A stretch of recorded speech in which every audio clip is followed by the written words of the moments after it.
Ready start. राष्ट्रीय स्वयंसेवक संघ के प्रमुख मोहन भागवत के इस बयान की खूब चर्चा हो रही है कि 75 साल का मतलब रिटायर हो जाना, लेकिन ये तो उनके शब्द हैं ही नहीं। स्टॉप। वे तो आरएसएस के दिवंगत नेता मोरोपंत पिंगले के जीवन पर आधारित एक पुस्तक का विमोचन करते हुए उनके एक वक्तव्य का उल्लेख कर रहे थे। स्टॉप।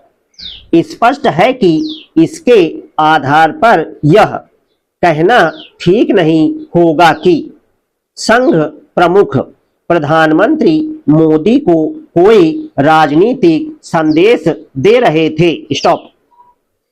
वैसे भी यदि मोदी 75 साल के होने वाले हैं तो खुद मोहन भागवत भी स्टॉप संघ प्रमुख ने मोरोपंत पिंगले का स्मरण करते हुए यह भी कहा कि जब आपको 75 साल का होने पर साल उड़ाया जाए तो आपको रिटायर हो जाना चाहिए। स्टॉप।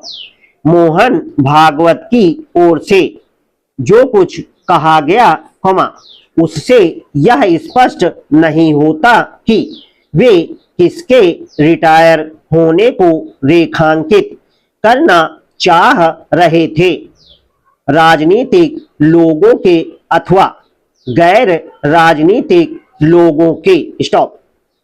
यह पहली बार नहीं है जब राजनीति से रिटायर होने की उम्र को लेकर कोई चर्चा छिड़ी हो। स्टॉप। ऐसा पहले भी होता रहा है। स्टॉप। अतीत में कई नेता 75 से 80 के बाद स्वेच्छा से राजनीति से रिटायर भी होते रहे हैं। स्टॉप। ऐसे अनेक नेता या तो समाज सेवा में जुटे अथवा अध्ययन में। स्टॉप। अब ऐसे नेता दुर्लभ ही हैं। स्टॉप। ऐसे नेताओं के उदाहरण अधिक हैं जो रिटायर होने का नाम नहीं लेते। स्टॉप। पैरा। राजनीति अथवा जीवन के किसी अन्य क्षेत्र से रिटायर होने की कोई उम्र सीमा सुनिश्चित नहीं की जा सकती। स्टॉप। यदि व्यक्ति विशेष सक्रिय है, लोगों की आकांक्षाओं को पूरा कर पा रहा है और उसकी लोकप्रियता भी बनी हुई है तो वह अपना काम करते रह सकता है। स्टॉप। राजनीति और अन्य क्षेत्रों में ऐसे लोग हैं भी, जो 75 से 80 के बाद भी अपना काम सही तरीके से कर रहे हैं। स्टॉप। इसके साथ यह भी सही है कि कुछ नेता ऐसे भी हैं, जो राजनीति अथवा सत्ता का मोह छोड़ नहीं पाते। स्टॉप।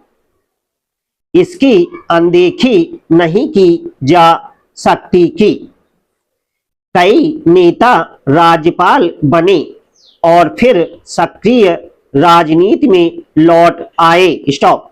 इसी तरह कुछ नेताओं ने खुद की राजनीतिक सक्रियता कम करने के पहले परिवार के लोगों को आगे बढ़ाया। स्टॉप। अपने देश में कई दल ऐसे हैं, जिनमें दूसरी तीसरी पीढ़ी के बेटे बेटियां, नाती पोते आदि राजनीतिक रूप से सक्रिय और प्रभावी हो चुके हैं। स्टॉप। ऐसा विकसित लोकतांत्रिक देशों में कम ही देखने को मिलता है। स्टॉप। यह तथ्य है कि अपने देश में परिवारवाद की राजनीति खत्म होने का नाम नहीं ले रही है।